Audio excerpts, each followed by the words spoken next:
ताज्या ताज्या मेथीपासून बनवूया झटपट तयार होणारा नाश्त्याचा पदार्थ। योग्य पद्धतीने बनवूया गुजराती मेथी मुठिया। मेथी मुठिया बनवण्यासाठी एका भांड्यामध्ये 2 कप बारीक चिरलेली मेथी, भरपूर अशी बारीक चिरलेली कोथिंबीर, लाल मिरची पावडर, हळद, धना पावडर, तुमच्या आवडीचे सर्व मसाले घाला। त्यानंतर 1 चमचा सफेद तीळ, 1 छोटा चमचा ओवा, 3 ते 4 वाटलेल्या हिरव्या मिरच्या, 2 चमचे आले लसूण पेस्ट घालून मिक्स करून घेऊयात।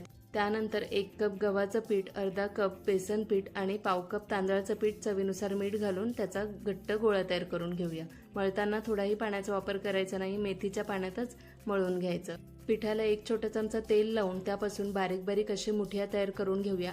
तयार केलेल्या सर्व मुठियांवर थोडे थोडे सफेद तीळ लावून घेऊया, म्हणजे मुठिया दिसायलाही सुंदर दिसतात आणि खायलाही चविष्ट लागतात। मीडियम असं तेल गरम करून घ्यायचं आणि मुठिया त्यात घालायचे थोडे थोडे। कमी ते मध्यम आचेवर हे मुठिया कुरकुरीत होईपर्यंत आणि सोनेरी रंग येईपर्यंत तळून घ्यायचे।